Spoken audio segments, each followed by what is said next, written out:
Of part one, beginning of part two this weekend in the Bank of Scotland Premier League. Dunfermline against Celtic is third against second. That doesn't make them close in terms of points, of course. Already 9 between them after just 11 games. The Pars have already been taken apart here this season by the other half of the Old Firm, and Celtic were at their best in the first half of last Sunday's live match at Tynecastle. Here's the Dunfermline side. 3 changes from the team which beat Falkirk in the CIS Cup in midweek. McPherson is injured, Mason and McGroarty dropped to the bench. In come Andreas Skerla, Scott Walker for only his 4th start for Dunfermline, and Dutchman Andrew Karnebeek for his first game of the season, Sandy. Yeah, I think Jimmy Cullow has been very sensible playing 3 at the back, important to try to nullify the threat of Sutton and Larsson. But Scott Thompson, for me, he's going to be so important today. Sterling Petrov makes great runs forward for Celtic, and I'm sure that's Jimmy's thinking that Thompson's the one to try and nullify that situation. Illness rules out goalkeeper Rob Douglas and wide man Steve Guppy for Celtic, as we've just heard from Martin O'Neill. That means a rare sighting of Jonathan Gould in goal, with Alan Thompson filling the left wing-back position. 8 changes from the team which reached the CIS Cup quarter-finals. Yep. Jonathan Gould in goal, he certainly won't let anyone down today. Lots and lots of experience. But one of the strongest areas of the Celtic team is certainly middle to front. Lambert, Lennon, Petrov are so influential in there. Lambert, Lennon control everything, and Petrov supports the front two very well. And Larsson, Sutton, you know, really, who can stop them scoring goals? They're so effective and they're such a good pairing.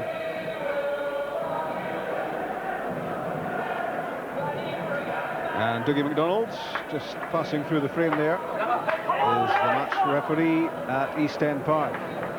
And Dunfermline hoping to do better than they did against Rangers in another of our live matches from the Premier League. They were taken to pieces that day, and so much rests on how you start against the Old Firm. Just ask Hearts from last weekend, as Jonathan Gould looks forward to just his 3rd top team appearance this season, with Rob Douglas ill and Magnus Hedman injured. So Martin O'Neill certainly doesn't want any problems with Jonathan Gould this afternoon. Andre Karnebeek, ex of 20 Enschede in Holland, hasn't featured at all for Dunfermline this season. How will he settle to this in only his 4th start for the Pars? Jimmy Calderwood has lost 43 goals to the Old Firm as Dunfermline manager. That's a statistic, Sandy, that he won't want to dwell on. That's right, and as we said before at the top of the programme, is it going to be boring, Jimmy, today? Is he going to attack? And we all hope he's going to attack today, but you can understand why he would maybe be a little bit negative and try to stop Celtic playing rather than Dunfermline build up at the start of the game. Only time will tell. And Martin O'Neill, having been playing catch-up in recent weekends, is now playing on the same day as Rangers are, and Rangers with that 1 point advantage still. Dougie MacDonald there is your referee, and Paul Lambert, the Celtic captain, in a settled looking central midfield area. Dunfermline against Celtic at East End Park underway. Scott Wilson with the clearance, and Scott Wilson looking to play a whole lot better than he did against his old team Rangers. By his own admission, he had a shocker that day, and his mates have been telling him that that was his best game for Rangers, and he was playing for Dunfermline. He had a poor game that day. It can only get better for him, and I'm sure it will today. Good work from Scott Thompson, driving force for Dunfermline. Big favourites of the Pars fans, always gives it his all, and he's one who's being pushed towards international recognition at the moment in the wake of Stevie Crawford. You can totally understand that. Scott Thompson, he's Mr. Steady Eddie. He's so consistent, he's so versatile, he can play so many different positions, and he's a big asset to Jimmy Calderwood, and I could see him fighting his way into the Scottish squad. Jonathan Gould aims for Chris Sutton. First there was Scott Walker, and that time it was Thompson. Chested down by Crawford for Brewster. They combined so well. And Brewster trying to release Gary Dempsey down the left-hand side. Jos Valgaeren was there first.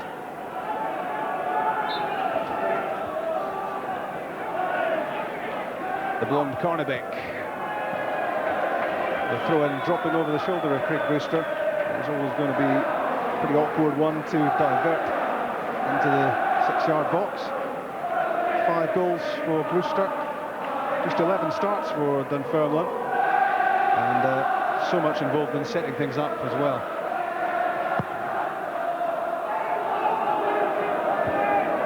Scott Thompson's powerful header. And he stayed down.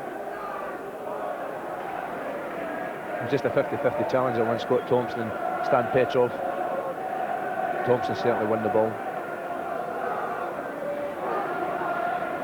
You can see it coming here. Just a up there challenge. He didn't do much at all.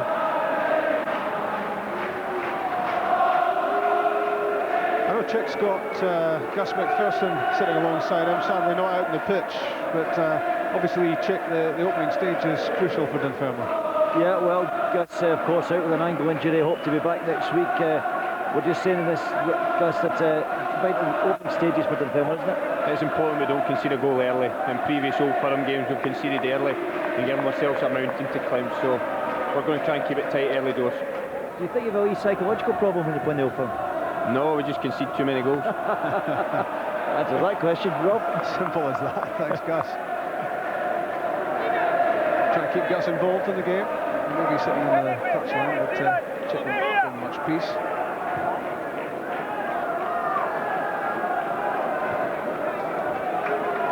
Sunshine in the Kingdom of Fife.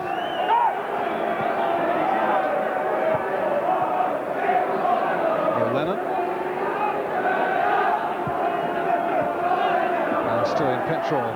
2 goals in his last 3 games for Valgaeren. He captains his national side these days. 2 goals in 3 qualifiers for Euro 2004. Brewster's lay off. Karnebeek off Agathe. Scott Thompson. Lambert intercepted the pass and now has it back.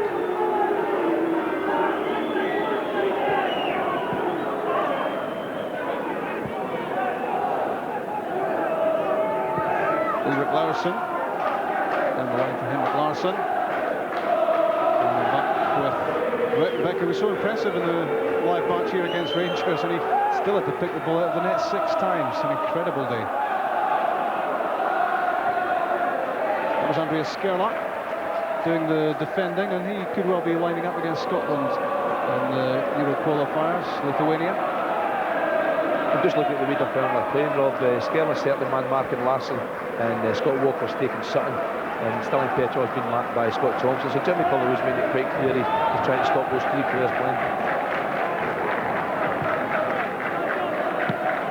Jimmy Cullerwood and taking no chances, Shocker. He'll change that before the afternoon is out, I'm sure. The first goal could be so important. I was interested to hear you saying, will we see the boring Jimmy Calderwood this afternoon, Sandy? I've never seen the boring Jimmy Calderwood. Neither have I. I'm talking socially as well as anything else. But you couldn't describe him as being boring at all, and he's been very, very successful. He's been a breath of fresh air. He's a really charismatic character.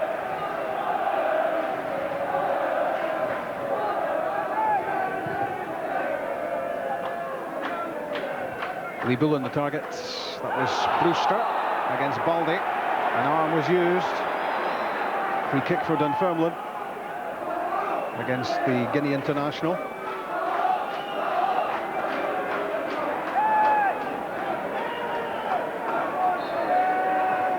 Jonathan Gould trying to stay alive. And here's a chance for Dunfermline. It was a great ball into the danger area. And Celtic under pressure. Quick thinking from the set piece, Sandy. Quick free kick, Scott Thompson, Stevie Crawford, same wavelength. Great ball across the box. Brewster just about there. Balde had to stretch out and make sure he made the clearance. Bullen's cross. In goes Brewster. Stevie Crawford looking for any chance of a shot at goal, and it was Craig Brewster who fired it just wide. It's a terrific start from Dunfermline in the first 6 minutes. That's good play again. Stevie Crawford first of all trying to get space for the shot, didn't quite work out, but his striking partner Brewster first onto the ball, turned onto his good left foot, and certainly just a few inches off the post. A great enthusiasm from these two right from the start of the match, and that's certainly not far away. They've started well, can they maintain it, Dunfermline? bounce pass, well seen by Walker, the former St Mirren defender. Rangers ahead already at Ibrox against Kilmarnock. Michael Moles has scored for them. Dunfermline 0, Celtic 0 in the early stages here at East End Park.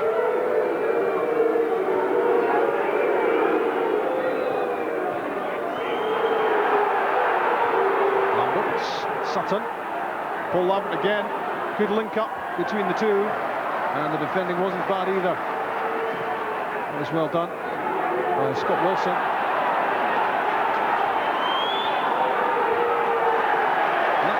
Rugged play in the midfield as well from Gary Dempsey, depriving Paul Lambert of possession, and that's where Dunfermline have to be strong, they have to be tough, they have to be aggressive, and Gary Dempsey, there was all of those. He managed to do exceptionally well, and just before that, Karnebeek, he showed he's a decent defender. Paul Lambert had actually got beyond Dempsey, but Karnebeek covered ground and cleared it exceptionally well.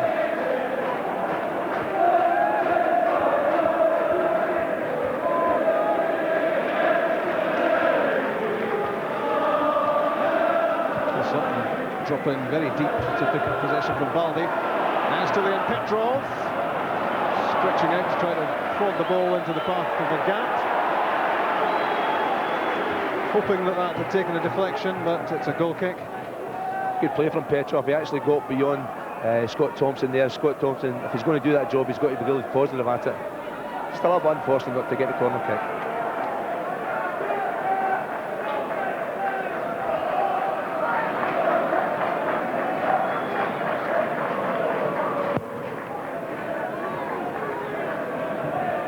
Larsson and Lennon, combination of the two. Walker, Thompson, and Nicholson. Breaking the ball for Craig Brewster and Stevie Crawford's. Crawford's shot, beaten away by Gould, and that was good defending from Balde because Craig Brewster was waiting to pounce on that rebound. Great play again from the striking pair of Dunfermline. Crawford, Brewster linking so well.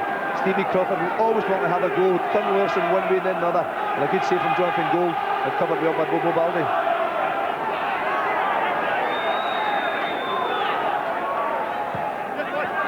Alan Thompson doing the defending, played in by Bullen and away by Lennon.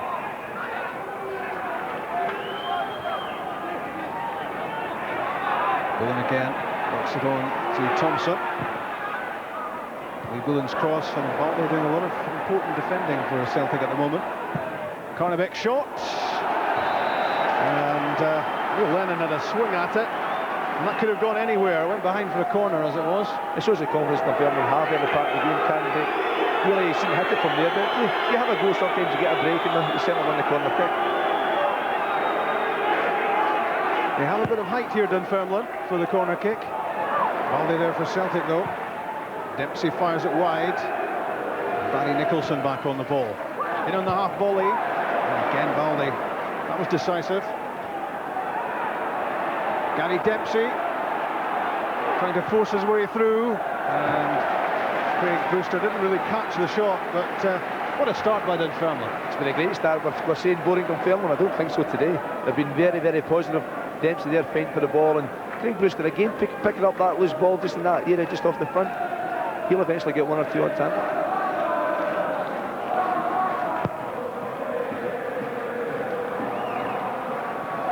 Chested down by Chris Sutton, linking with Petrov and Lambert and Larsson for Agathe.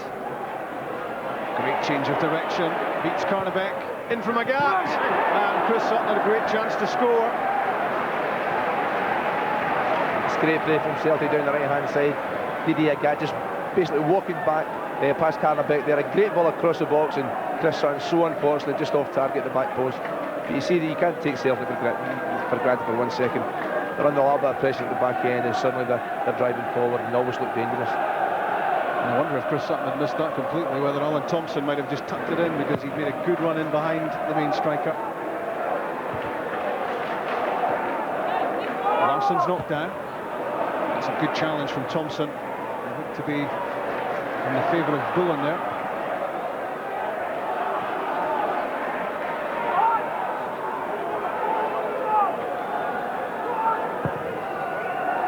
Thompson's delivery. Away by Walker. That's a mistake by Dempsey.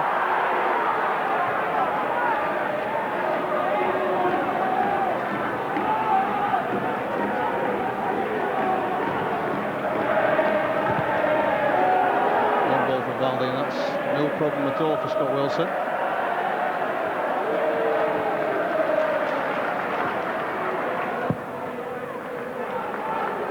Ruitenbeek, and two there for Celtic, one was Valgaeren.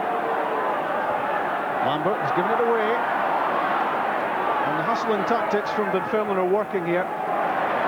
Lee Bullen on the move, good challenge by Ulrich Larsson.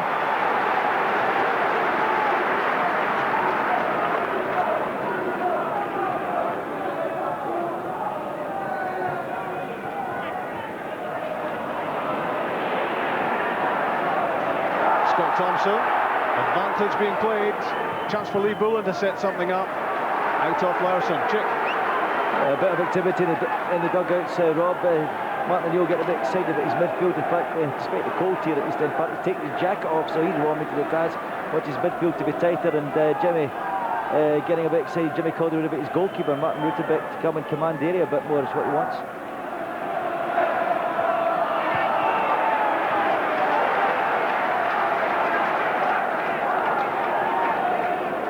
Celtic in that central midfield area being made to work very hard as Dunfermline have grabbed the early initiative.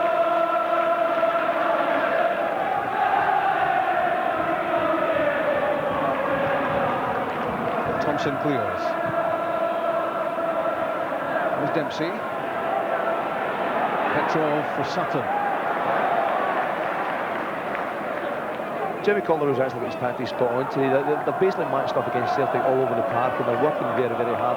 And as long as the game stays level, I'm sure Jim will be happy. His team will keep going.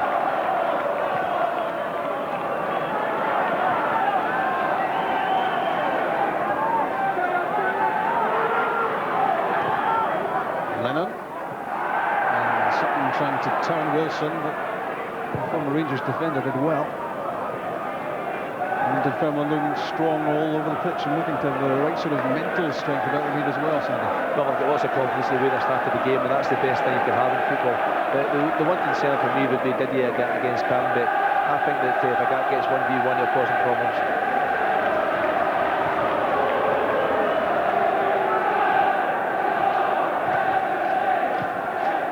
Sutton is lay off Thompson. Lennon having a look at what's on downfield. And then elects for the square pass to Balde.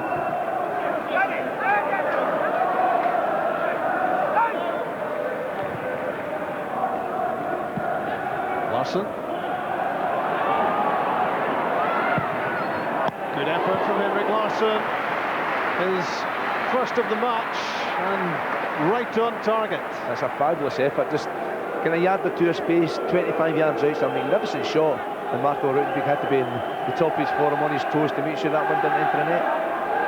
Well, he scored both goals against Dunfermline on the opening day of the season in the 2-1 win at Celtic Park as the flag was unfurled, and safe to say the Pars know all about him. Thompson's corner kick, and stretching out for the header was Balde, and removing everything in his path. He's a big lad. Doesn't lose many headers in the air.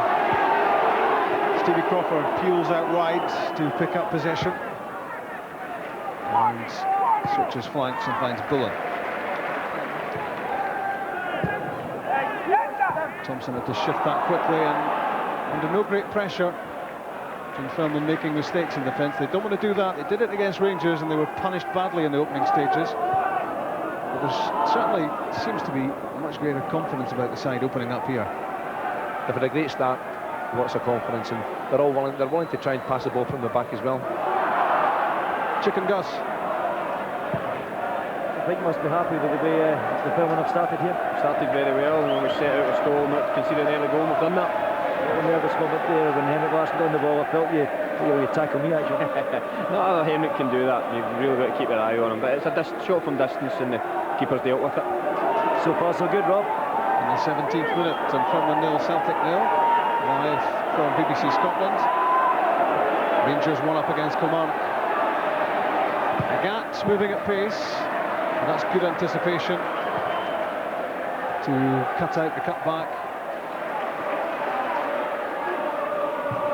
2-0 Rangers now at Ibrox against Kilmarnock. A strong start from the Premier League leaders.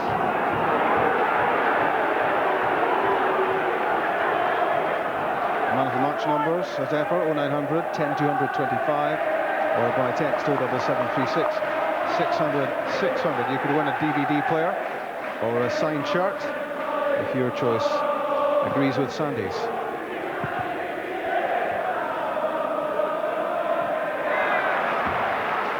Pretty well balanced game so far. Decent game. I'm watching Martin O'Neill there, he's so animated in that dugout. We thought it was a throw in a few minutes ago for his team. The referee gave it the other way, and I'm sure he wasn't too happy with it. Bullen gets the cross in. Jos Valgaeren got the faintest of touches. And now Stevie Crawford linking up with Karnebeek. That was too much on the pass down the line. And Barry Nicholson couldn't catch it. Just one goal this season for Nicholson. That was in the 4-1 win against Partick Thistle, and he would look to be scoring more goals than that from midfield. He's certainly done it in the past. He's a very good player. He's matured so much since leaving Ibrox, and really Jimmy Cullery has been a big influence on him. Larsson, unconventional layoff with the knee. Chris Sutton, and the pass goes astray. Scott Walker doing the defending. Nicholson to Bullen, and Dempsey. Good passing, good movement. And a good touch from Brewster to get quick control. And now the passing move breaks down as Neil Lennon intercepted.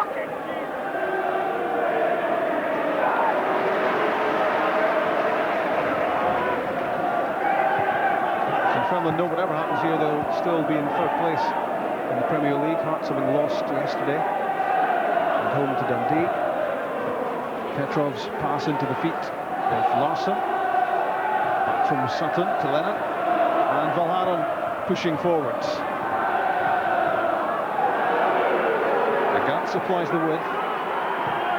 Good challenge from Karnebeek. Lennon's cross goes behind. Dunfermline are working very hard when they don't have the ball, and everybody's getting back behind it apart from Brewster, and making life very difficult for Celtic. They're denying them space when they're having to defend. He's a decent player, he's very, very bright, very aware. When the ball comes up to him, he makes sure it sticks and it stays up there, and that takes the pressure off the back three. Yep, Jimmy, 20 minutes gone. As he has a quick look at the watch. And it's been a good 20 minutes for Dunfermline. Whatever happens from here. Bullen delayed, and Neil Lennon was on top of him. Crawford, clever pass. It's Gary Dempsey, saved by Jonathan Gould. Good stop by the keeper. Great chance for Dunfermline. It's a really good effort that time, no question. Dunfermline doing exceptionally well. He scored the goal for Dunfermline at Celtic Park on the opening day, Dempsey, and he wasn't far away here. Paul Lambert will be disappointed he missed the ball, but it's the right place to put it from Dempsey across the goalkeeper, make him save it. He got his hand to it, and unfortunately no Dunfermline player following up. Great reactions there from Jonathan Gould. He put that left hand down very quickly to make the save. He hasn't seen much top team action this season, and that makes it difficult when you come into the first team and you're expected to pull off saves like that. But he did exactly what was asked of him, and that could prove to be an important stop for Celtic.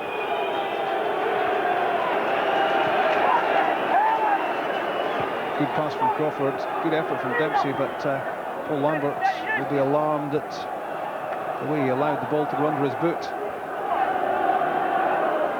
Not like him. It's fairly comfortable for Bullen, fielding the long ball from Balde, and good work from Stevie Crawford. Industrious all over the pitch, the Scotland striker. But Dunfermline would love to see him doing some real damage in the final third.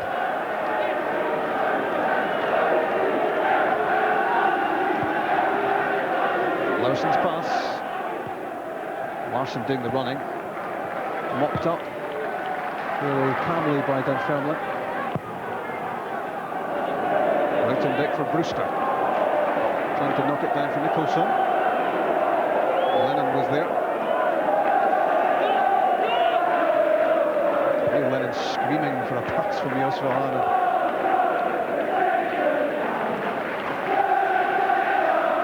Just about midway through the first half. And Larsson stretching out, but unable to get on the end of the pass from Balde. It's a poor pass, it's a poor ball from Balde from the back end. Celtic have to have better use of the ball. Look, this is the kind of situation where they miss you and me, I'll be so much.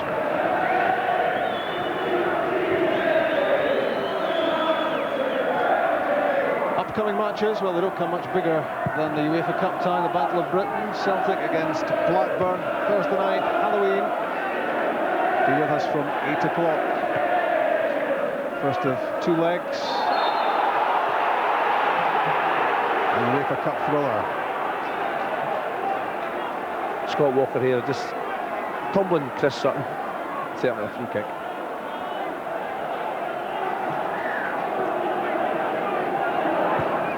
Neil Lennon's free kick into Chris Sutton. Out for Lambert. It came off Karnebeek and back to Sutton. And that's great work by Barry Nicholson. Nipped the ball off Sutton's toes. Brewster to Crawford. And back with Bullen. Solid stuff from Dunfermline. Hearts contributed to their own downfall in the first half at Tynecastle last Sunday, and Dunfermline looking very keen to avoid those sort of mistakes. They keep possession of the ball, that's so important, and Crawford and Brewster have played a big part in that. When they've got the ball, they're very, very comfortable. They take their time, they keep possession and play the simple pass. Scott Thompson.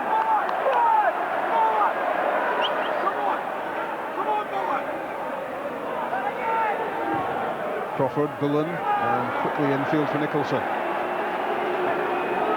There's a real fluency about Dunfermline here. Until then, must have hurt me. Stevie Crawford loses it. And it's still in Petrov on the counter. With Sutton and Larsson up ahead. It's Henrik Larsson! It's 1-0!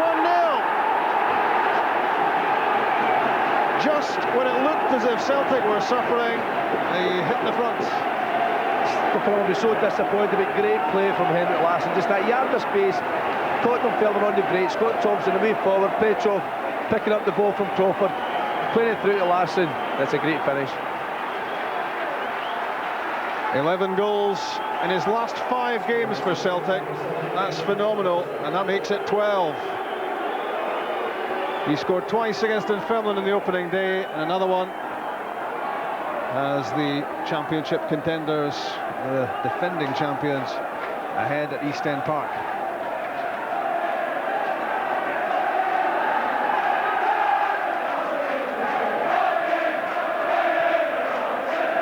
Chick Jimmy Calderwood will be absolutely gutted about that goal, Dunfermline having played so well. Yeah, I think that his reaction has told the story, Rob. Dunfermline doing really well, Gus, and you were just saying to me, don't tempt fate, and well, Henrik Larsson took that man again. But I think we've been caught in the midfield. They've won the ball, and we didn't have a midfield player sitting in the right and top of our back three, and that has cost us dearly. I've been trying to interpret these messages from Jimmy Calderwood. I think he was wanting the midfield to get a bit tighter. I think he was wanting somebody to just sit there, because I think Scott Thompson went forward and then it broke to Barry Nicholson and he got caught and they were right on top of us. That's Gus. That's Gus McPherson, injured and on the sidelines for Dunfermline this afternoon. And he, like all the Dunfermline supporters here, so disappointed at the way things have turned. It'll be interesting now to see the reaction of the Dunfermline team. Jimmy Calderwood, he'll be fine, he'll be controlled. It's his players now, they've got to make sure they keep the confidence, have belief in themselves and try and get back in the match. And Stevie Crawford will be really disappointed. He's the one that gave the ball away, and they were certainly very exposed.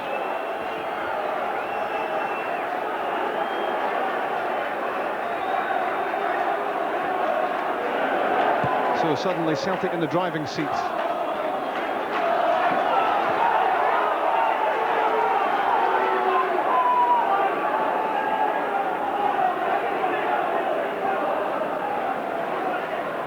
Valgaeren to Sutton. In for Larsson.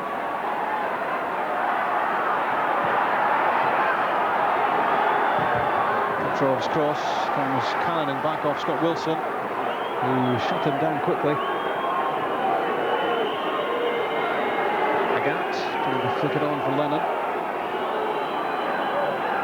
Crowd trouble, and the police getting themselves involved. Back on the pitch, Neil Lennon.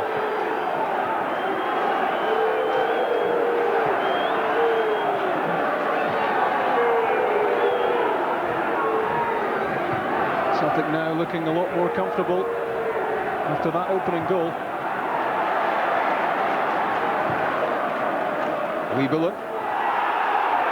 Valgaeren won the header, but it drops for Barry Nicholson. And he's disappointed with his pass as he tried to release Stevie Crawford. It's a poor pass from Barry Nicholson. Crawford's very quick, but not quick enough to pick up that one. 3-0 Rangers. 3 Dutchmen the scorers. Michael Moles with 2, Ronald de Boer with 1. And Rangers on easy street already. They haven't conceded a league goal at Ibrox this season. And they've scored plenty. Another 3 already this Sunday afternoon. Rangers 3 up, Celtic 1 up. And Henrik Larsson's 18th goal of the season. Karnebeek showed too much of that to Agathe, and he might pay for it. And Scott Walker felt he had to hold up the progress of Agathe and concede the foul. Good play from Didier Agathe. Scott Walker certainly knocking him off the ball and giving away the free kick. For Sutton, holding off Scott Walker, couldn't quite squeeze the pass through to Thompson. Skerla's clearance up to Crawford. But he's being put under all sorts of pressure by Willie Laursen. That's good play.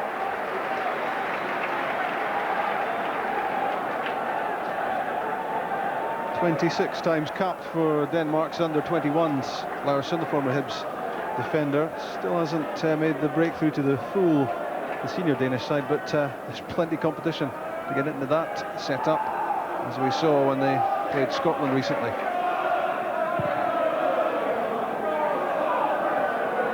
That was Bullen, good jump, and that's well played by Craig Brewster. An awkward ball, and he did well to get control, and immediately wants it again. Tried to play a 1-2 with Bullen, didn't quite come off that time.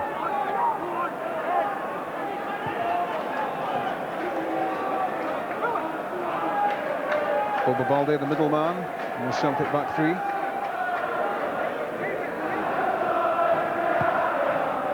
Alan Thompson finds Henrik Larsson's head. Dunfermline allowing the ball to bounce. Could be dangerous for them. Larsson threatening again.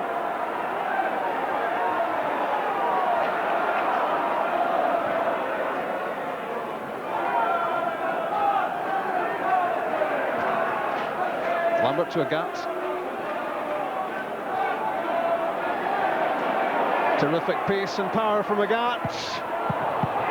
And so close to number 2 from Alan Thompson. Ruitenbeek got himself in the way of it.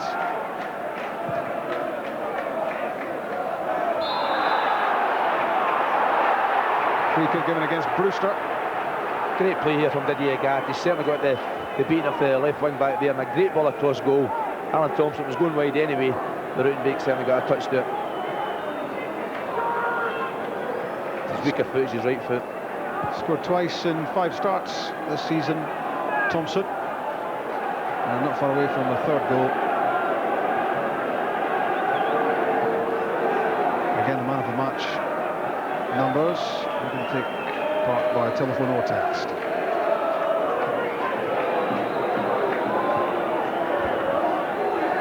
Motherwell 1, Livingston 5, Hearts 1, Dundee 2, Dundee United 1, Partick Thistle 1 yesterday.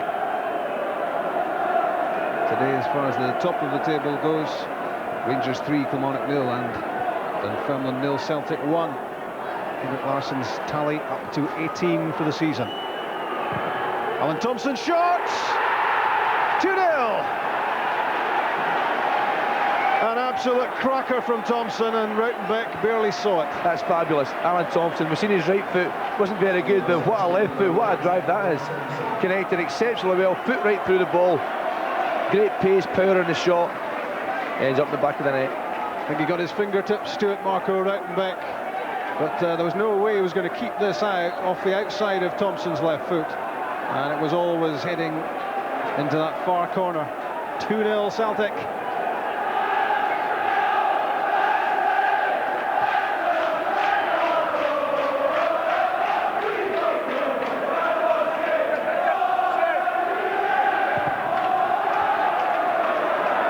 The goal scorer, Thompson.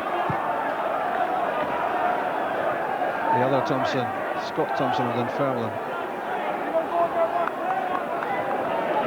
Well, that's the wonder of Celtic, isn't it? For 20-odd minutes, they were under the cosh. Dunfermline were hustling in the midfield, creating chances, and suddenly, bang, bang, 2-0. It's all about quality. And Henrik Larsson's got that in abundance, and you've seen him with a goal, and Alan Thompson is out in the same situation. You pay them lots of money for players, you pay them lots of wages, and that's the reason why.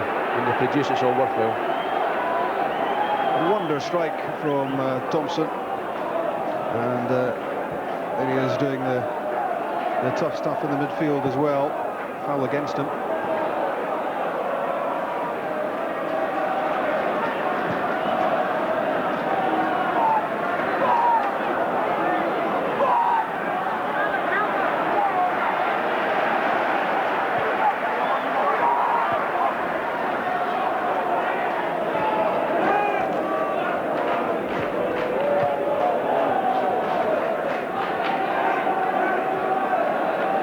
Classic dilemma for Jimmy Calderwood and Dunfermline.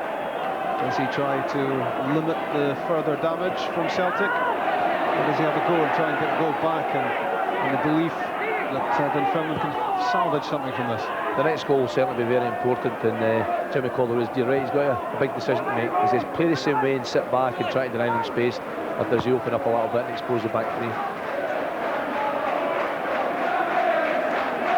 Scott Wilson to Scott Walker. Plays the ball inside Valgaeren, but he was quick enough, but Stevie Crawford gave it up.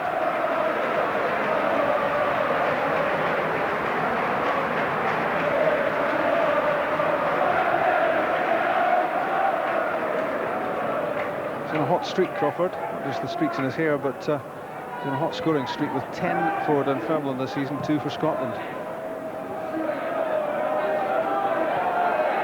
With Sutton, then Larsson. Tried to roll it for Lambert.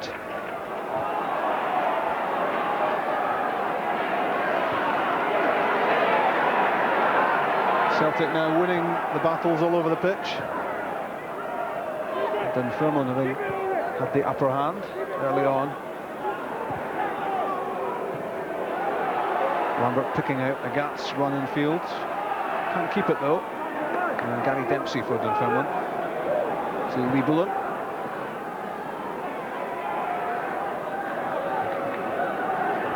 (4-0) Rangers at Ibrox against Kilmarnock. Barry Ferguson, the captain, has weighed in with number 4. 2 for Moles, 1 for De Boer, 1 for Ferguson. 4-0. I wonder how much more damage they will inflict in that match against Jim Jeffries' team. 2 here for Celtic so far at East End Park. Larsson and Thompson the scorers. And they look to have an appetite for more. The reverse pass from Larsson.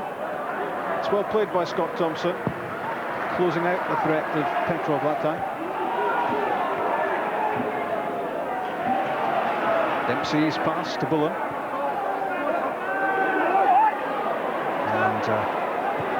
And Bullen made that pretty obvious what his intentions were there, and he was brushed aside.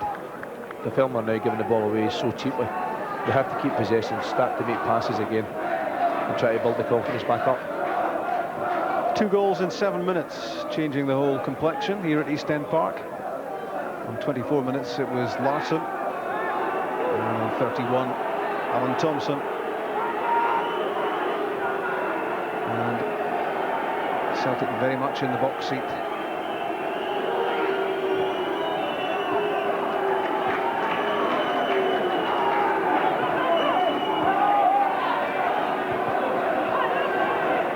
Let's get the Dunfermline viewpoint from Gus McPherson, who's with Chick. Certainly give you the Jimmy Calderwood version. First of all, Rob, he's really echoing what Sandy just said. He's angry at his players giving the ball away too cheaply. Listen, this was difficult for Dunfermline to back their way back into this at this stage. You what goes through your mind when you're 2-0 down to Celtic in the park there as a player? It's very difficult because, especially when you play the Old Firm, that once they get that goal ahead, they all want the ball and they're very confident, and it's very difficult. Jimmy Calderwood, I think, just telling his players not to give the ball away so cheaply. Yeah, they'll try to get tight to him as well when they've got the ball and try and make it very hard for them, but it's difficult, as everybody knows. Yeah, I think down here, Rob, Jimmy Calderwood must have angry at the moment. Yeah, the two Jimmies scratching their heads there, Calderwood and Nicholls. Celtic with a free kick over Balde up to the edge of the area. Played in by Thompson to Sutton. Larsson's there, Balde as well, and Chris Sutton.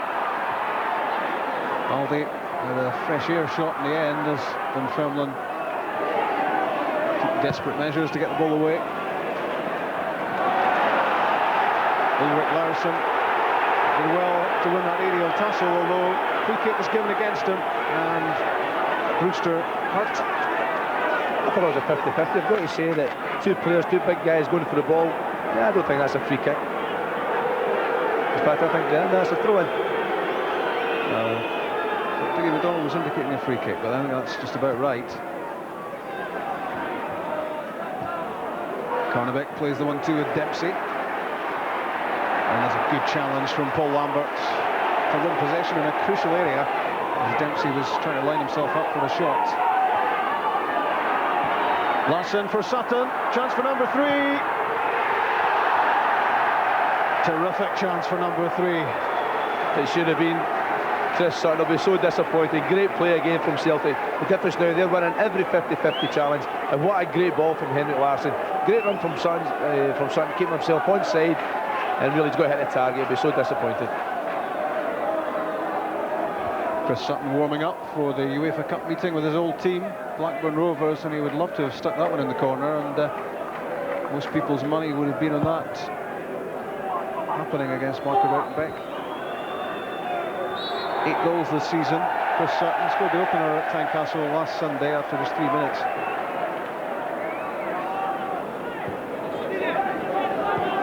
Larsson and Sutton, York and Cole will be intriguing stuff on Thursday night.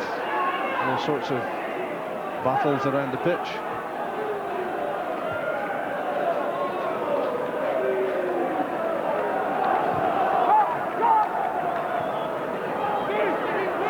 Larsson leaves it to Sutton. It's intended for Petrov. Watched all the way by Scott Thompson.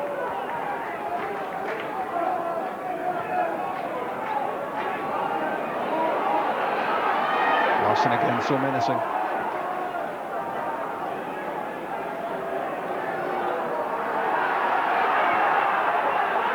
Thompson, Lennon, Laursen. On Thompson again. Lennon scores, and Scott Wilson was there.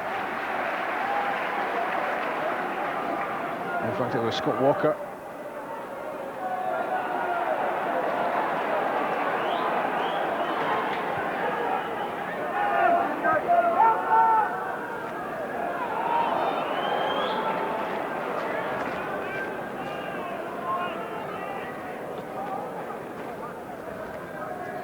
Nearly 41 minutes played at East End Park. Dunfermline 0, Celtic 2. And if you've just joined us, Henrik Larsson's 18th goal of the season, followed by Alan Thompson. A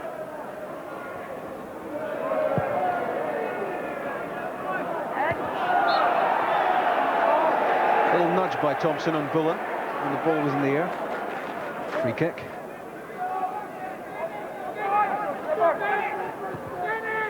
Nicholson. Bullen flicks it in, hopefully towards Brewster.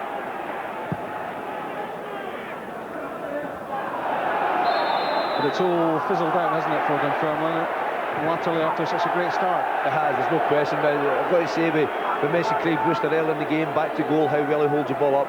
But a real professional like that's Chris Sutton. He won a free kick there, and I tell you, he's been immense. Facing his own goal, taking the ball in, what he's going to do right now, he's been absolutely brilliant at it. loses out for once to Scott Walker. He must have heard you. It's called Sod's Law. He was a contender for man of the match last weekend, Chris Sutton.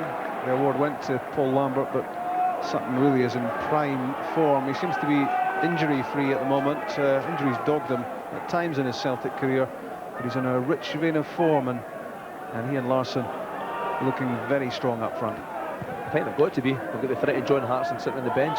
If they go off the boil, he'll take their place. Karnebeek's cross off the head of Balde. Corner kick for Dunfermline.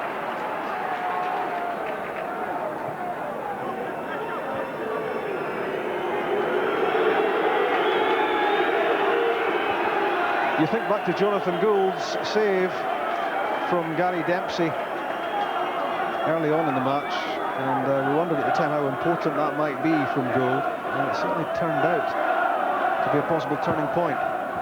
Nicholson's corner kick. Bullen was there, but not before Laursen.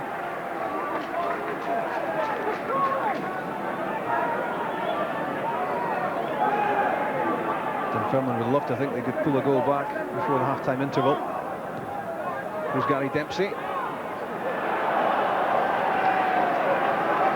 Loses the ball and loses the throw to Celtic.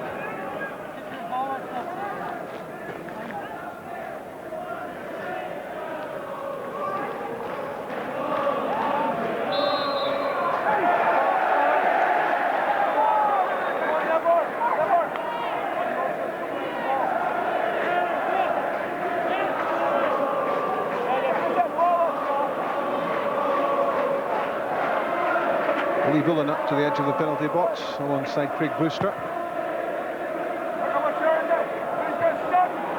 Balde dominating at the back for Celtic. He's had a very good first half. Thompson. Lambert diverting it on for Agathe.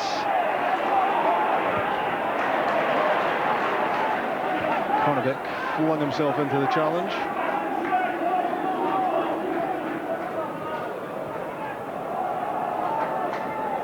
Inside the 45th minute, and one more to go after that.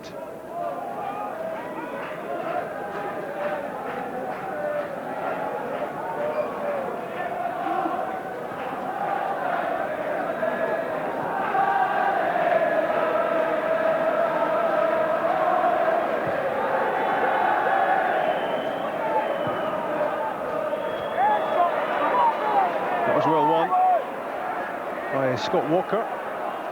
Gets it back from Lee Bullen. And a corner kick. Walker gets his reward. And Dunfermline throwing bodies forward into the box. And what might be their last chance of the first half to get some joy. Nicholson's delivery. Laurson's clearance.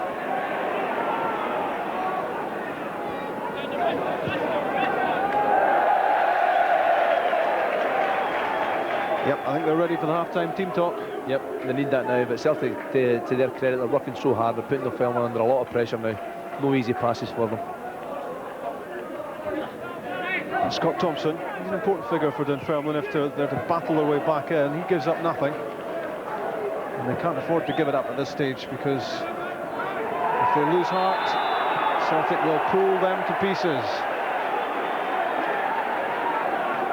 Good news for Kilmarnock. Well, better news maybe for Kilmarnock, because it's been grim so far. Steve Fulton has pulled a goal back for them at Ibrox, but it's still 4-1 Rangers.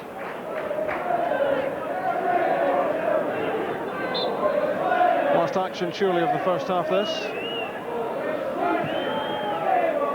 Walker's free kick.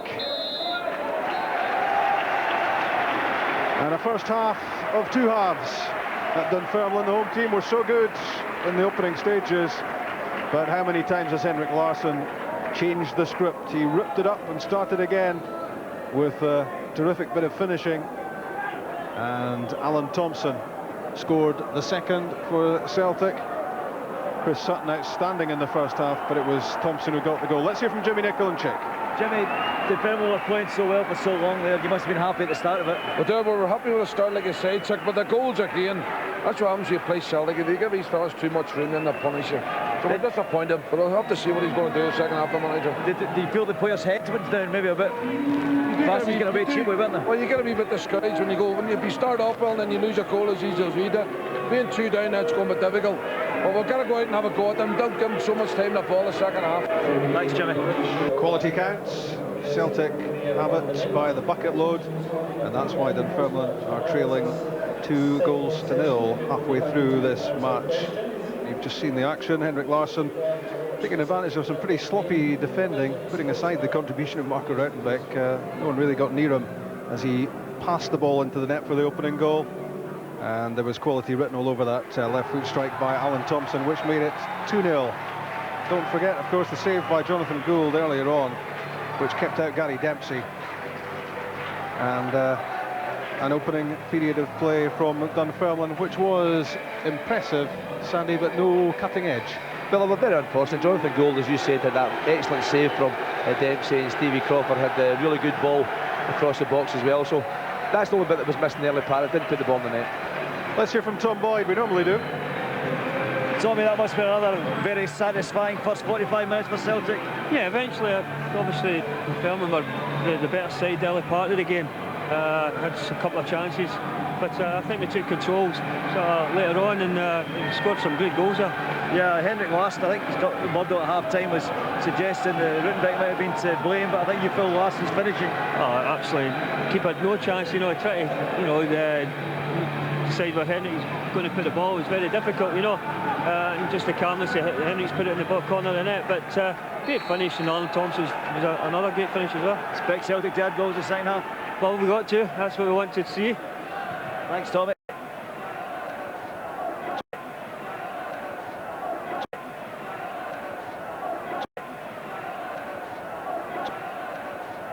Just as well we weren't covering Celtic in the CIS Cup during the week. Tommy Boyd played in that one. What would he have done for a half-time interview?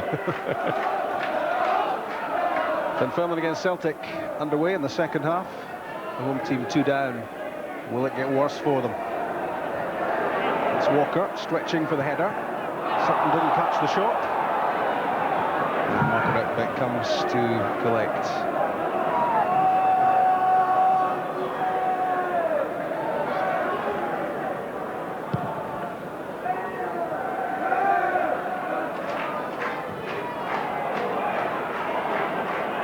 Balde's header, worked on by Petrov for Agathe.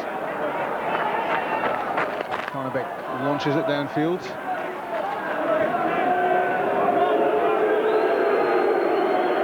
The Celtic fans happy to see Scott Wilson again. He was sent off, Scott Wilson, in his first match against Celtic. It was for Rangers, obviously, in the 5-1 defeat. Sutton for Larsson.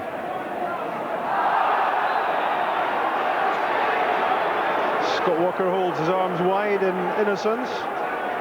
What me? Surely not. Yeah, it's certainly a free kick. Scott Walker catches Larsson. You can see there, it's not deliberate, but he certainly catches him. He's got no complaints. But again, we see the link up between Sutton and Larsson there. It's so good. They've got such a good understanding now.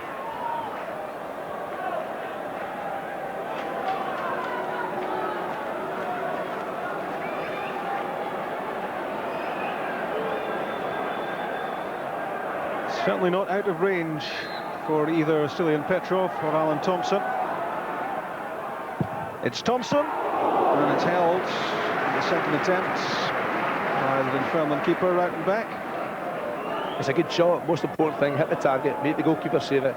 Petrov over the ball in a decent effort. But Ruitenbeek had certainly got his positioning right. There's Brewster.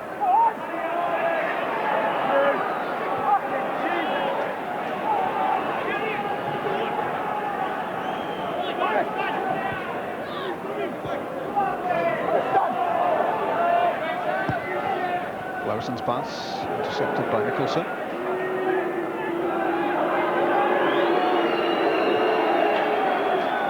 Not too much happening up ahead of Scott Wilson, so back it went. Balde launching himself at it. Brewster had no chance.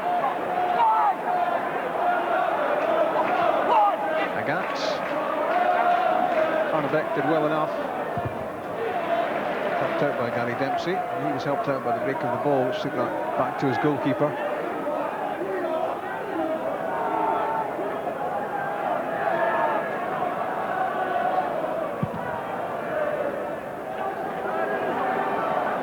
If you've just switched on, Rangers 4, Kilmarnock 1 at Ibrox. Rangers losing their first Premier League goal at Ibrox this season, but they have scored 4. 2 of them for Michael Moles, and 2 for Celtic here at East End Park, Larsson and Thompson. Aberdeen 0, Hibs 0. It is the latest at Pittodrie. Loads of chances and some good play in that match, but still no goals.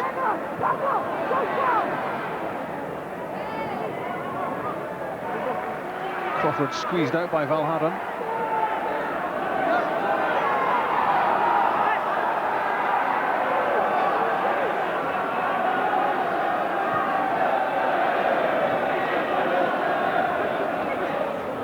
Karnebeek's throw, given away by Valgaeren, only as far as Barry Nicholson, and he couldn't keep the shot down. He scored from those sort of positions before, not that time. The ball wouldn't drop for him. It took an eternity to drop. It bounces here and just won't fall for him, so he's got to take it just that little bit early, and that's the reason it's well over the crossbar.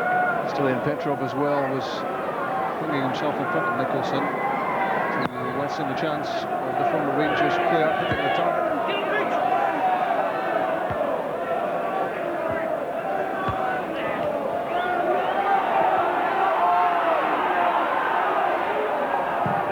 Celtic may be too up in a strong position, but still working so hard in all areas of the pitch. Alan Thompson up and down the left side, Neil Lennon buzzing around the midfield, and Martin O'Neill insists on that.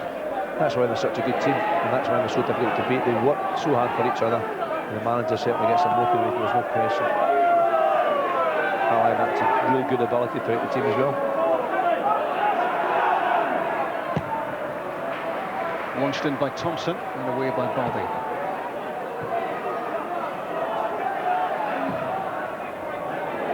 Thompson under Skerla's head. Stevie Crawford and Scott Thompson, the Dunfermline skipper.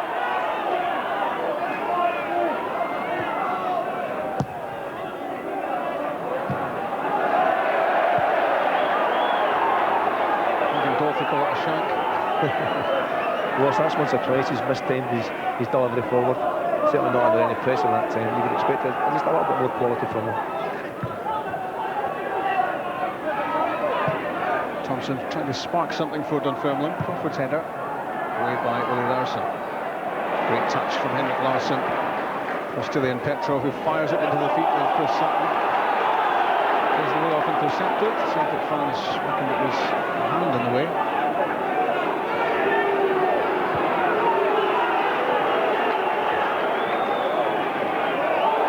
Ruitenbeek taking liberties, taking big chances against Chris Sutton. You just don't do that. Chris Sutton pressurised him right away, and really, there's no way you take that chance. Jimmy Calderwood will not be happy with that at all. And another hefty challenge on Sutton, another free kick. But what was Marco Ruitenbeek thinking about here? Trying to be far too smart. Chris Sutton wise enough to recognise what he was trying to do and put him under pressure. Won the throw-in, which eventually wins the free kick. That's what gives managers seizures on the touchline.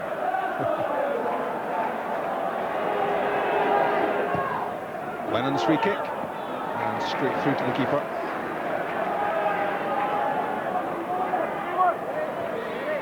Good throw out to Crawford. Karnebeek to Nicholson. Good play from Lee Bullen, but that runs away from Gary Dempsey. Unlucky. Promising player this though, Sandy. Dempsey's a good player. Dempsey. Jimmy Calderwood paid some money for him from Ireland. He certainly played very, very well in his early part of his career at Dunfermline. What Dunfermline don't want to start doing is making basic mistakes. They can't keep the ball now. They can't get the combination of passes going that they managed to achieve in the early part of the game. That is down to maybe the lack of confidence now, and also the fact that Celtic are working so hard. Scott Wilson clearly enjoying the banter with the Celtic fans. Or something. Agathe slipped as he tried to turn inside on the Karnebeek.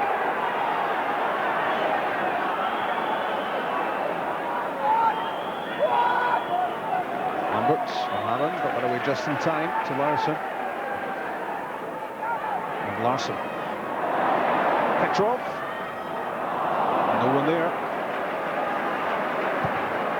And given away by Karnebeek. Unfortunate that Larsson couldn't get control of the ball.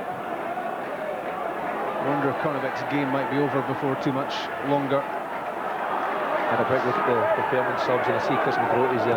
For me, he's a much better player than Karnebeek. Apart from that, he's Scottish. Again, Karnebeek.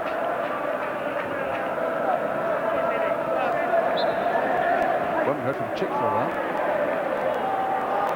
Yeah, and last week at Steve Boyack beside me in the Hearts game, Rob, and he also said weathering the storm. The thing is, up in Dunfermline, weathering the storm, Gus. It looks like it's now, early part of the second half, but we must get the next goal if we're going to make a game of this. I don't know if you were indigesting at half time after back in the Gus.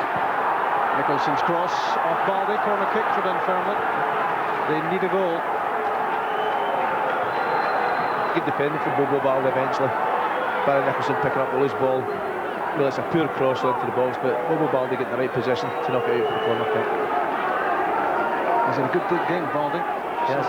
Sometimes guilty of lapses in concentration.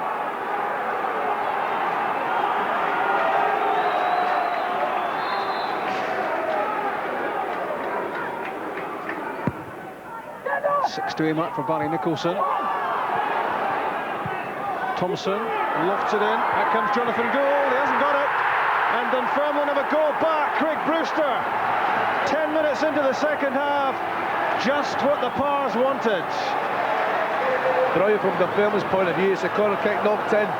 Managing to pick up the loose ball, knocked it back in. Good ball in. And Craig Brewster getting there first. Jonathan Gould had been disappointed. He didn't really come with any real commitment to take the ball out. Either go all the way or don't go at all. And it really was a little bit hesitant there. Brewster got there first and knocked into the empty net. Yeah, no great conviction there from Jonathan Gould. Didn't really get near it. Craig Brewster did, and flicks in his 6th goal of the season. 2-1.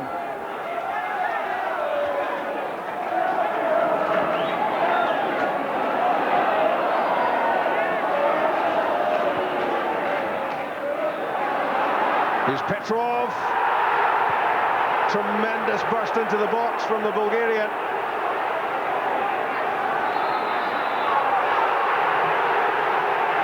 Almost an instant response from Celtic. It was good run from Petrov. Scott Thompson matching the run.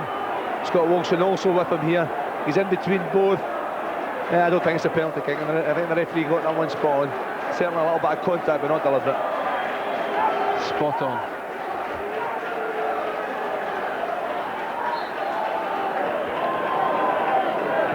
Alan Thompson with the free kick. Chris Sutton with the header. And it bounces harmlessly behind for the goal kick.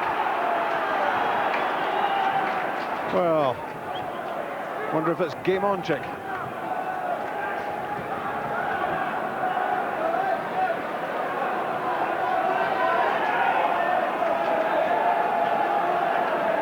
Yeah, guys, so I think we were rudely interrupted there by that goal, but you were saying Dunfermline needed to score next. You think there's another goal in them? We've done. We've got the next goal, so we've given ourselves something to play for. We're right back in the game now.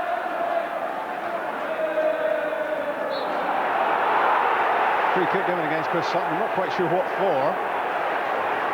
Maybe just for being there. I think Chris a little bit confused as well. I didn't see much in this one at all. There may have been a click somewhere, but it's certainly not deliberate. Give him a dirty look, I think. Chris Sutton hasn't been booked in the Premier League this season. It's a statistic worth knowing about. Certainly surprised me. He's not a dirty player, Chris Sutton, really, as he's not hard as nails. I think he's an excellent footballer. He's very, very competitive. He's a big lad. He uses his body strength, and he's a very intelligent, bright player as well. You sometimes forget that. The fact that he doesn't get booked now, I think he stays away from any controversial incidents altogether.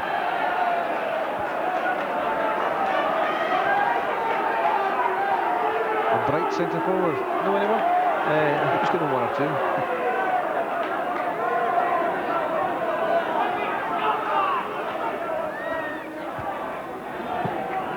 That was Thompson. Nicholson, Lennon. Dunfermline's performance noticeably lifted by the goal back.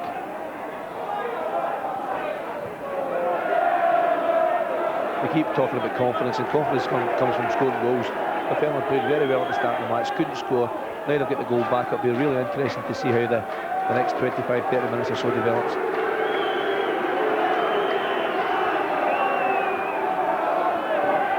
Nicholson in for Bullen. Thompson was there though. Forward from Lennon. Skerla got his head to it. And Scott Thompson remains calm on the ball.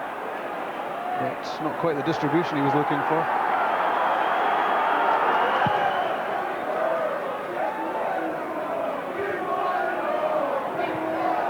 Karnebeek playing Scott Wilson into a pressure situation.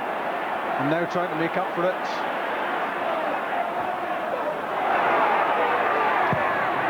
Agathe in beyond Larsson. Misfielded by Bullen.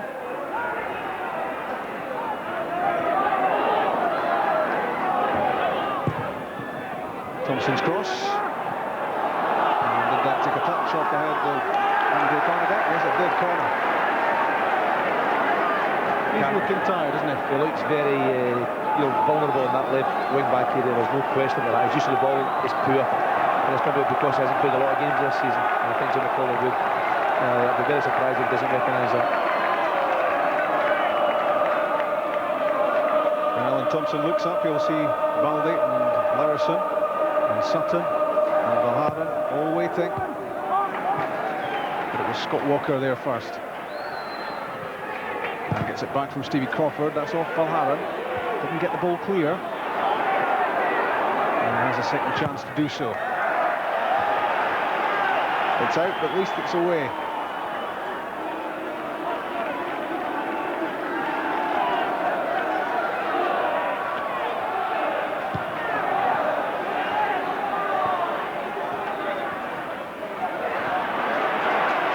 That's good play from Barry Nicholson. Digging in. And there's an urgency at the moment about Dunfermline. And Craig Brewster leading by example. Here he is, the goal scorer.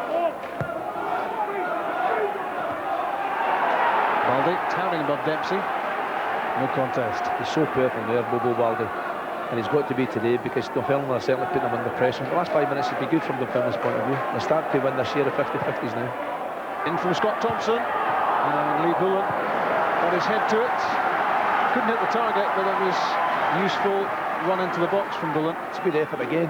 Certainly attacked the ball very well. Laursen, second two at that time, and just off target.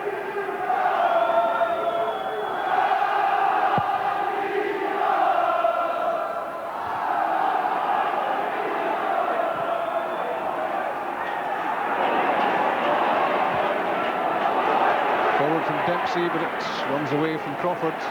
Stevie Crawford saying, I wanted that played into my feet. Yep. I like the rinse in the hair. Bit too late for you, I'm afraid. Neil Lennon is on the ground in the middle of the pitch. He took a head knock. It was a head knock with, I'm sure it was Craig Brewster just a few minutes ago. He certainly come off second best.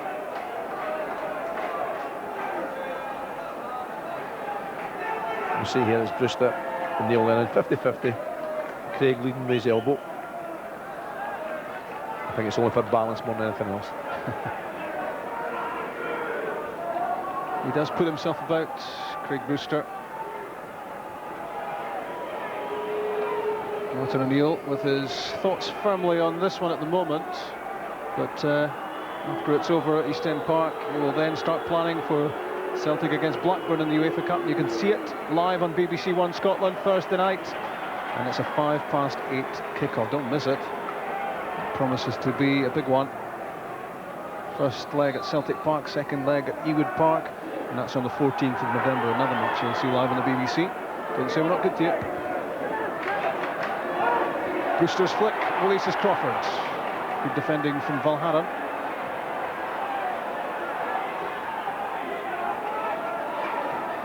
Thompson's pass, Nicholson, deft touch for Brewster! And it was spilled by Jonathan Gould. It's good play from Dunfermline, attacking wise again. Jonathan Gould having to get both hands to the ball. Great flick on. Brewster again, right foot on target. Jonathan Gould recovering well. Dunfermline putting Celtic under a bit of pressure, as they did early in the first half.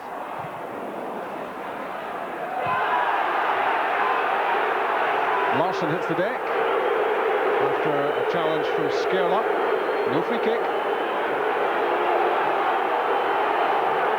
Still not looking too happy with himself, Larsson, so Lee Bullen turns the ball out of play. Took a knock on the cheek, the jaw. I don't think there's much in it. It's a 50-50 ball. They're both fighting, trying to get there.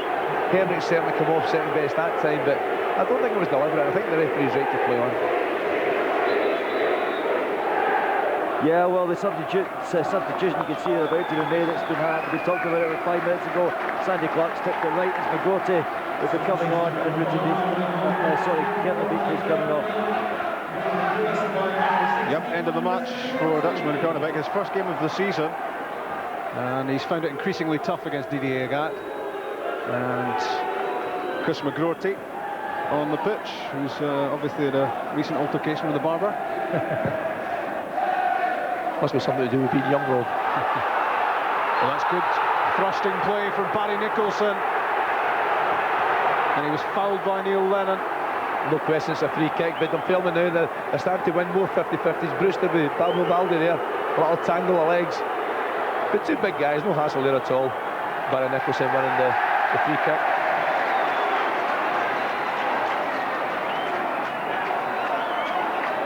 Yellow card for Henrik Larsson. Not too often you find yourself saying that. Obviously for dissent.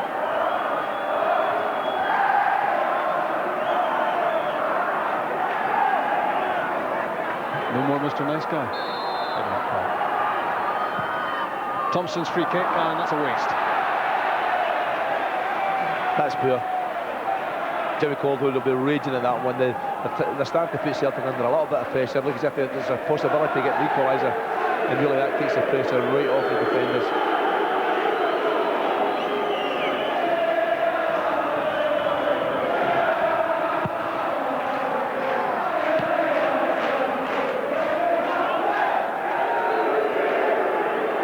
That's good play from Scott Walker. Good reading of the game. Breaks up the Celtic attack and sparks something from Dunfermline. In turn, it's good stuff from Thompson to deny Crawford. Larsson got away from Skerla, but he couldn't get away from Scott Wilson.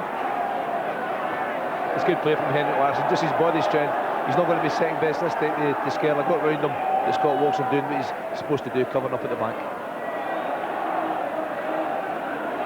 For Sutton, and Thompson, long with the cross, and Agathe couldn't keep it in. The sort of power on the cross that Alan Thompson had on the shot in the first half, which beat Ruitenbeek for 2-0. The complexion of the game has changed since then, and that goal in the second half from Brewster gives Dunfermline some belief. Just scrap their way to something here.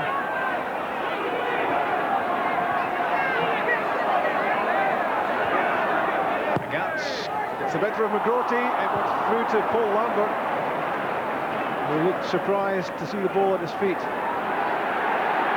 If he'd got a good touch there, Lambert, that will have been in for 3-1. Certainly a chance to the Agathe, making life difficult for McGroarty just on the park. Brewster having a great game.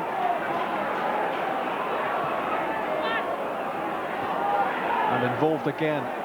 He's everywhere, Brewster. Not quite sure that was what he intended. Stevie Crawford got there. And the gap being put under pressure by McGroarty. Dunfermline have certainly got lots of belief now, trying to press the game as often as they can and as quickly as they can. 5-1 Rangers at Ibrox, and Craig Moore with number 5, 2 for Moles, 1 for De Boer, 1 for Ferguson, and Steve Fulton scored for Kilmarnock. 5-1 there, 0-0 at Pittodrie, Aberdeen against Hibs, and 2-1 Celtic at East End Park. And check, is that Stephen Hampshire getting ready? Yeah, it's going to be Stephen Hampshire who's coming on to the park, and I think it's Gary Dempsey who's going to be coming off.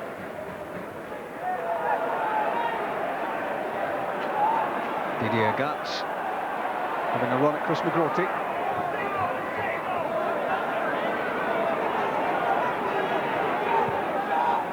Into the feet of Sutton. It's well defended.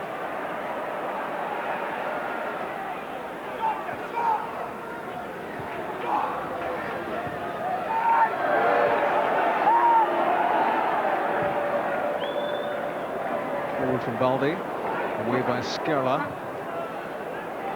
Thompson completes the clearance. Balde under pressure from Crawford.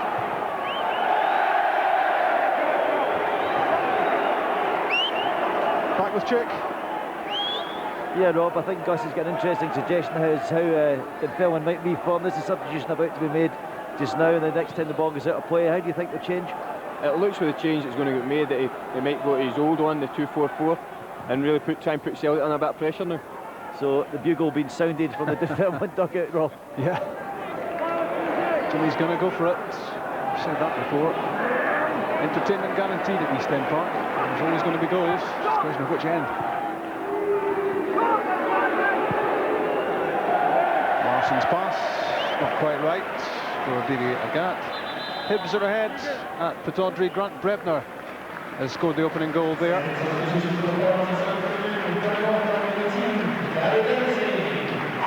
Now the substitution.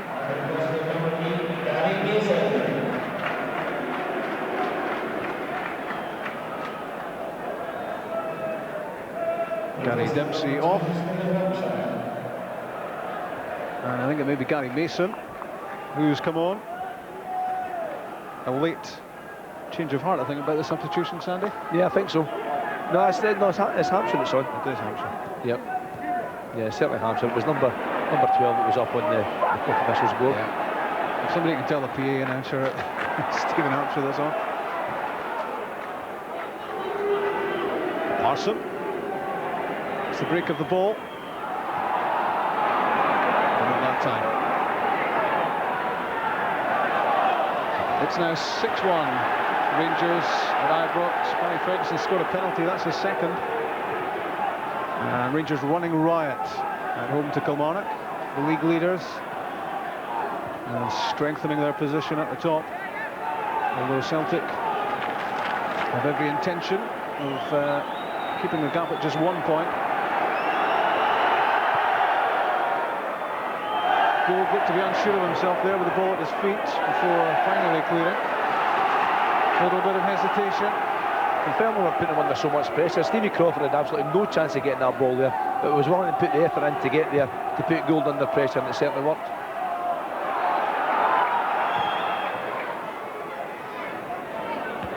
Dunfermline really want to make Celtic work for the points here. They've put a lot of effort into the second half, but they need to maintain the industry right to the end. They've got to keep it going. Stevie Hampshire, it'll be interesting to see where he plays. He's playing right in the middle of the park at the moment. It'll be interesting if he's going to make it a front three and play just off the front two. Yeah, he's just playing where Gary Dempsey was playing at the moment, that central midfield area, alongside Barry Nicholson. Paul Lambert surging onto the loose ball. Well defended by Scott Wilson, then he gave it away.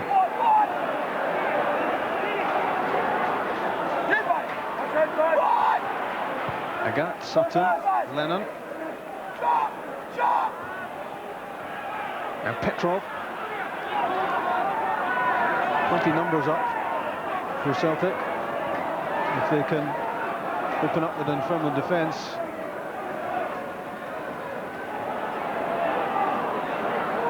Thompson leaves it to Henrik Larsson. That was intended for Petrov, and it finds its way through. It's a blunder in defence by Dunfermline, which hands Celtic goal number 3, and they might be home and dry now. That's a decisive one. Henrik Larsson plays such a vital part here, holding the ball up, taking his time. Scott Thompson's a very, very poor first touch, instilling Petrov so composed, holds on to the ball, takes his time, and wrong foots the goalkeeper. Good finish, very, very important goal. He's such a solid citizen normally for Dunfermline, Scott Thompson. He very rarely makes basic mistakes like that, but that's got to go down as a major error from him, and you don't let in Stilian Petrov on goal, because there will only be one outcome. It's a marvellous finish, great composure from Petrov, but Larsson plays such an important part, as they said there. Just the experience to hold on to the ball, don't play the pass when it's not on, and eventually got the breakthrough.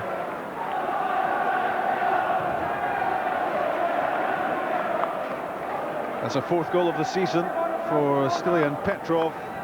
He is such a productive player in midfield. He gives you the range of passing, pace, movement, and gives you goals. And that makes him a prize asset for Celtic, and it remains to be seen if they'll be able to hold on to him. Dunfermline in trouble again. Thompson drives it in, not far away. Deflected on its way out.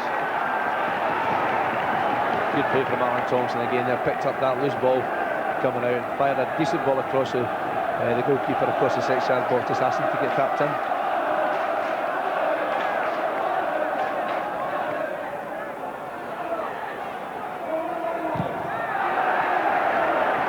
John Hartson is about to come on for Celtic.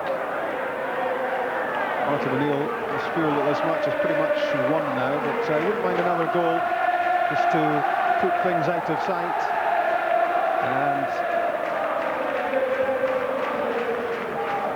Dunfermline devastated by that goal from Petrov, having put so much into the second half. It was so important, the goal, wasn't it? Dunfermline certainly had managed to turn the tide with the substitution.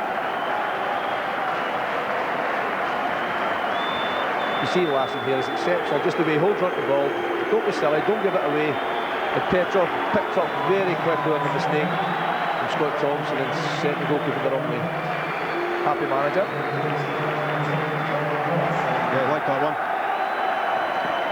John Hartson off the bench and into action. Pull Lambert off. And the promise of more goals to come from Celtic. And that means Henrik Larsson's wearing the captain's armband with Lambert off.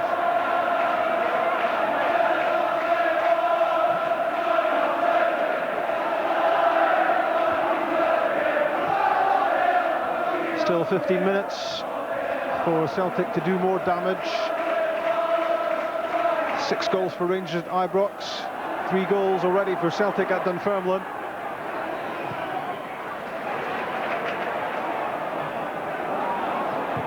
Thompson's pass deflected into the box, and John Hartson almost there. He thought there was a corner kick. That's got to be a corner kick. Thompson, good ball in, took a deflection there, and it's off the goalkeeper. Certainly a mistake from the referee's point of view. But you wouldn't bet against John Hartson getting a goal in the last part of this game. He'll be desperate to keep pressure on the 2 that are starting the games, and he's more than capable.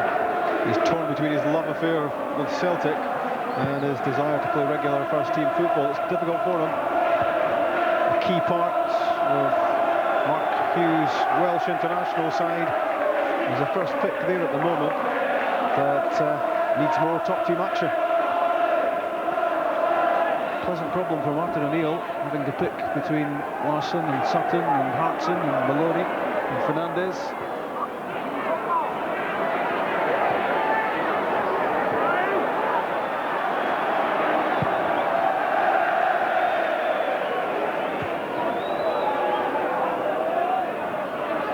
Hampshire can't find Brewster with the pass.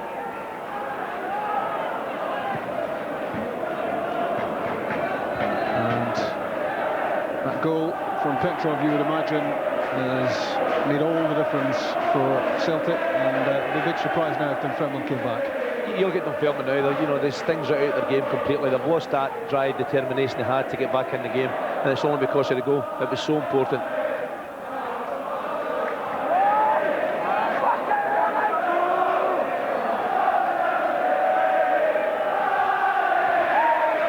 They started the first half so well, and the second period equally impressively Dunfermline. They got the goal back from Craig Brewster, who was looking promising at that stage.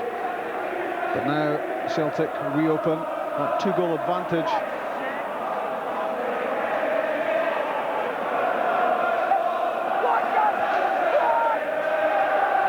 John Hartson holds off Scott Wilson.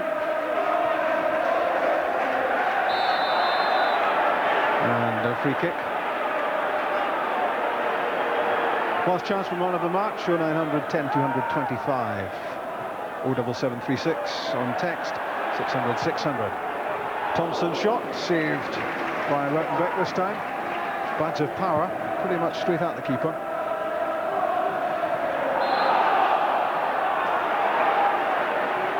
Good control. Don't play the BBC team.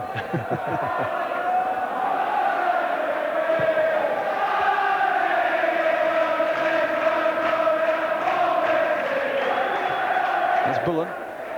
Hampshire couldn't get a touch. And now Larsson. Hartson with Larsson on the outside. John Hartson fancies it himself. And Ruitenbeek saved his efforts. It's a good effort from John Hartson, but he really should have picked out Larsson there. It's a great ball in, and Larsson's made a marvellous overlapping run. Just play him in now, and he's through, and he would have finished the game. Valgaeren. Hartson. In from Sutton. And Lee Bullen backheels it to Ruitenbeek. He lost it momentarily under his feet.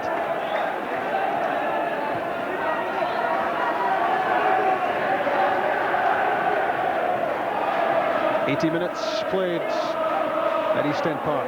Dunfermline 1, Celtic 3. Larsson and Thompson in the first half, and Petrov in the second half after Brewster had given Dunfermline some hope. Here he is again. Thompson to McGroarty. And Scott Thompson there again to help out.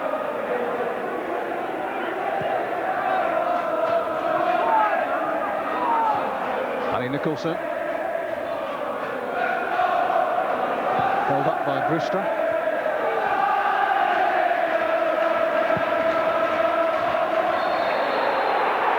Offsides.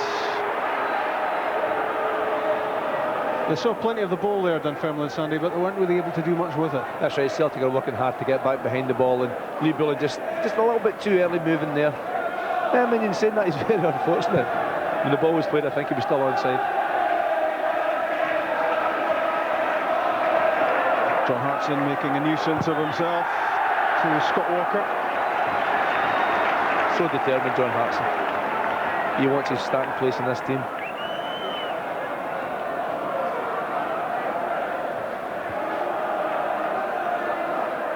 Is he happy? Looks like he's biting his nails, surely not. 3-1 up with just 8 minutes of regulation time left. A draw with Rangers and defeat at Fir Park, the only blots in the landscape in the league so far this season for Team O'Neill. But still trailing Rangers by a point.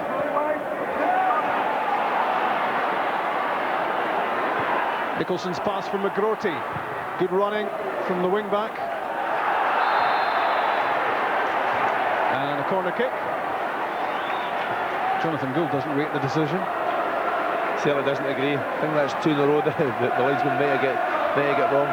But the film, to the credit, they're working away. McGroarty getting there. Agathe determined as ever. Yeah, it's very close. I don't think that was out. Here's the corner kick for Dunfermline. Laursen flicked it away. Stephen Hampshire. And again it was Larsson there to block the cross. Thompson to Larsson with Petrov. And Chris Sutton. Could it be 4? You know, it just could. 4-1 Celtic. 7 minutes left. It's a brilliant goal from Celtic. Corner kick to Dunfermline, managed to clear it away. Stan Petrov, magnificent run forward, first of all. Picked up the loose ball, picked out Chris Sutton. Played just off the front now, a great run forward. And that's different class. Don't panic. Round the goalkeeper, tap in. Just time to light the cigar before he tapped this one in. Chris Sutton for his 9th goal of the season. Scored at Tynecastle last Sunday. The first one, and that may well be the last one at Dunfermline this Sunday. Although still plenty time for more goals. So the Old Firm so far this Sunday, 10 goals between them. And if you've got any doubts about the gulf between the Old Firm and the rest, those simple statistics tell all. Celtic about to make a double switch. They can certainly afford to. Sean Maloney and Sylla are the 2 players to come on. Chris McGroarty making a good run. In goes Craig Brewster, Balde judged it well. It's good defending from Celtic. When they're under pressure, they do defend very, very well. They'll be disappointed in losing the goal today. It's really been the only blemish. And enough said about that by Scott Wilson. Jimmy Calderwood hangs his head. He's been through it before against the Old Firm. And Celtic will bring on Sean Maloney for Sylla and Petrov, who scored goal number 3. And Didier Agathe gives way to allow Sylla to get 6 or 7 minutes of action right at the end. And I think the management team liked his contribution. He's played well today. Pleased to see Sylla on the pitch.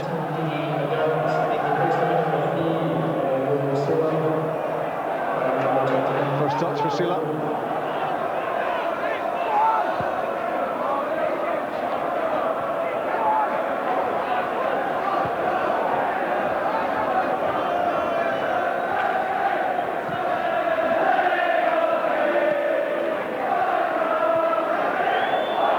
Great touch from Thompson.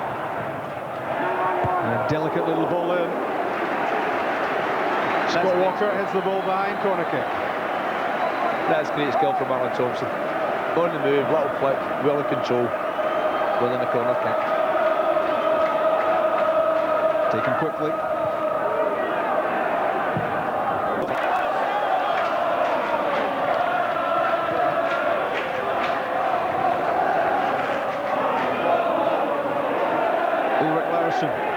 Larsson wants it, flighted towards him, but Walker in the way.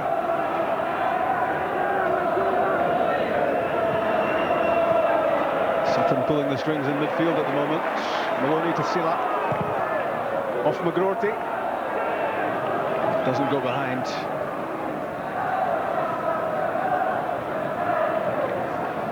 Man of the match, Sandy? An easy one for me today. Chris Sutton, he's played well, but he's played well all season. And actually, believe it or not, picked him before he scored that 4th goal there. And there's certainly been a few good players today, but Sutton, for me, has been so professional. Back to goal, we mentioned how good he's been, and he's rounded it all off with that goal. So he's my Bank of Scotland man of the match. He could have been man of the match last Sunday. He's been in outstanding form, really, right from the start this season, and gets the bottle of champagne this Sunday.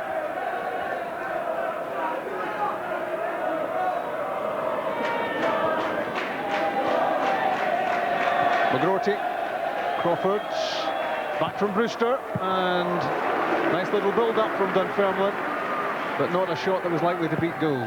Good play though. You can see why Dunfermline are top of the league. They've played well today, and certainly in long spells of the match, and that's a decent effort, Stevie Crawford.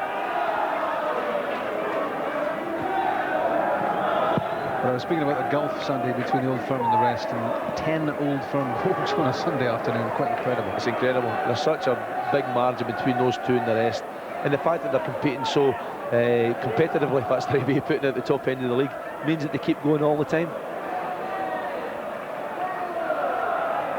Dunfermline still though the best of the rest in the Premier League. They hold third place.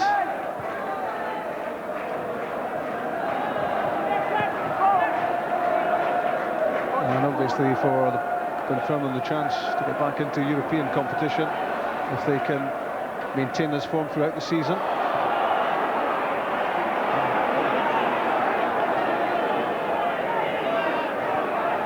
Next weekend, of course, it's Hibs against Hearts. The Edinburgh Derby, second of the season. If it's anything like the first one, it won't be dull. It's next Sunday afternoon. This Sunday afternoon, Celtic well on top at Dunfermline.